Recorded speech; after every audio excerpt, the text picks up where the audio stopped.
اب سوال یہ پیدا ہوتا ہے، کیا اللہ تعالیٰ کسی انسان سے ہم کلام ہو سکتا ہے؟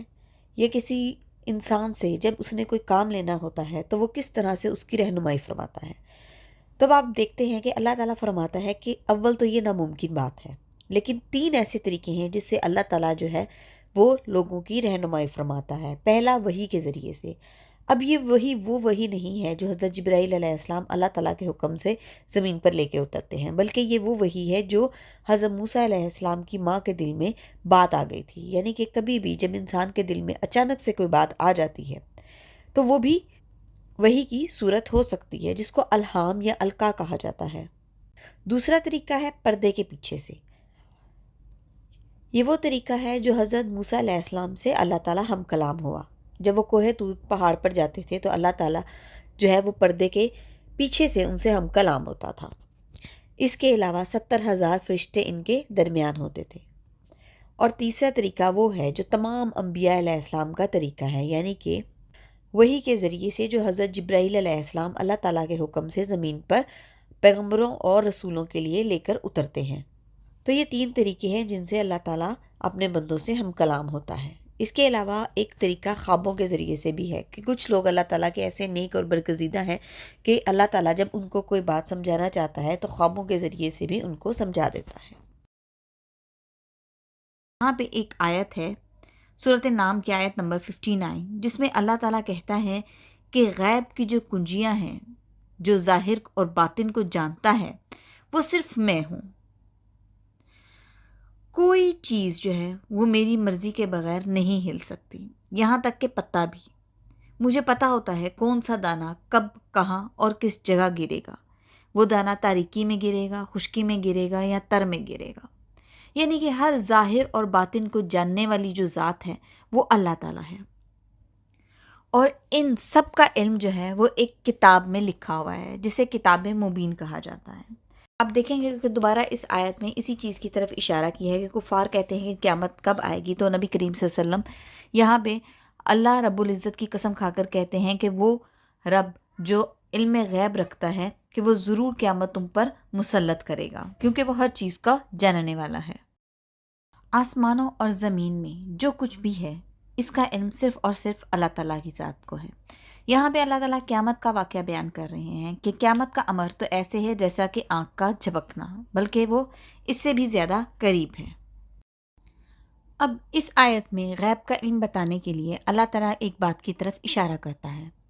اللہ تعالیٰ فرماتا ہے کہ یہ لوگ ایسی چیزوں کی عبادت کرتے ہیں جو نہ انہیں نفع دے سکتی ہیں اور نہ نقصان، اور صرف یہ لوگ عبادتیں ہی نہیں کرتے بلکہ یہ کہتے ہیں کہ روز حشر یا قیامت والے دن یہ لوگ اللہ کے پاس ان کے سفارشی ہوں گے۔ تو اللہ تعالیٰ فرماتا ہے کہ ان تمام چیزوں کا علم کیا انہی کو ہے، کیونکہ مجھے تو یہ سارا کچھ معلوم نہیں ہے۔ یہ جو بات میری ذات سے منسوخ کرتے ہیں وہ سراسر شرک ہے، اور اللہ تعالیٰ اس شرک سے پاک ہے۔ پہلے تو یہ تمام لوگ ایک ہی دین پر تھے، دین اسلام پر، لیکن پھر آپس میں ان میں اختلاف ہو گیا اور انہوں نے اپنے دین کو فرقوں میں تقسیم کر لیا۔ یہ خود بھی بٹ گئے اور ان کی قومیں بھی بٹ گئیں، اور پھر یہ لوگ اللہ کی ذات پر ایسی باتیں جو ہے منسلک کرنے لگے جو کہ شرک تک پہنچ جاتی ہیں۔ ان لوگوں نے نبی کریم صلی اللہ علیہ وآلہ وسلم سے یہ ڈیمانڈ کی کہ وہ ہمیں کوئی ایسی نشانی دکھائیں جس سے ہم آپ صلی اللہ علیہ وسلم پر ایمان لائے آئیں، جیسے کہ قوم سمود کے لیے اونٹنی کا ظہور تھا، یا صفا مروہ کی پہاڑی کو جو ہے وہ سونے کا بنا دیا جائے، یا مکہ کے پہاڑوں کو ہی ختم کر کے ان کی جگہ نہریں اور باغات بنا دی جائے، یا اس قسم کے بہت سے اور سوالات کیے تھے کہ ہمیں ایسی کوئی نشانی بتائے جس کی وجہ سے ہم آپ کے خدا پر ایمان لے آئیں۔ تو اللہ تعالیٰ نے آپ صلی اللہ علیہ وسلم سے فرمایا کہ آپ ان کو یہ بتا دیجئے کہ غیب کا علم جو ہے وہ صرف اور صرف اللہ تعالیٰ کے پاس ہے، تم بھی انتظار کرو اور میں بھی انتظار کرتا ہوں۔ اب یہاں پہ آپ دیکھیں گے کہ دوبارہ اللہ تعالیٰ علم غیب کا ذکر کر رہا ہے، اور اس میں کون سے علم غیب کا ذکر کر رہا ہے کہ اللہ تعالیٰ تمہارے دلوں کا حال جانتا ہے، تمہاری باتوں سے اللہ تعالیٰ واقف ہے، تم کیا چھپاتے ہو، کیا ظاہر کرتے ہو، ہر چیز اس کے احاطے میں ہے۔ اب یہاں پہ اللہ تعالیٰ واقعہ کا ذکر کرتا ہے، اور یہ واقعہ کیا ہے؟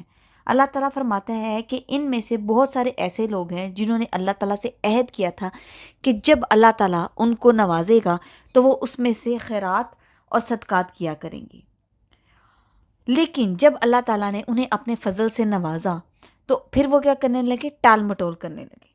تو جس کے بارے میں اللہ تعالیٰ نے فرمایا کہ میں نے ان کے دلوں میں پھر نفاق ڈال دیا اور یہ قیامت والے دن تک ڈلا رہے گا، یہ اس لیے کہ جو وعدہ انہوں نے اللہ سے کیا تھا اس کو پورا نہیں کیا۔ کیا وہ جانتے نہیں کہ اللہ تعالیٰ کو ان کے دل کا بھید اور ان کی سرگوشی سب معلوم ہے؟ اللہ تعالیٰ غیب کی تمام خبروں سے باخبر ہے۔ اس آیت میں اللہ تعالیٰ کفار کو ان کے شرک کے جواب میں کہتا ہے کہ نہ تو میرا کوئی بیٹا ہے اور نہ ہی میرے جیسا کوئی معبود ہے۔ اگر ایسا ہوتا تو ہر معبود جو ہے وہ ایک دوسرے پر چڑھ دوڑتا اور اپنی مخلوق کو لیے لیے پھرتا۔ تم جو اوصاف میرے بیان کرتے ہو میں اس سے پاک ہوں، میں ہر شرک سے پاک ہوں۔ اللہ تعالیٰ غائب اور حاضر دونوں کا جاننے والا ہے۔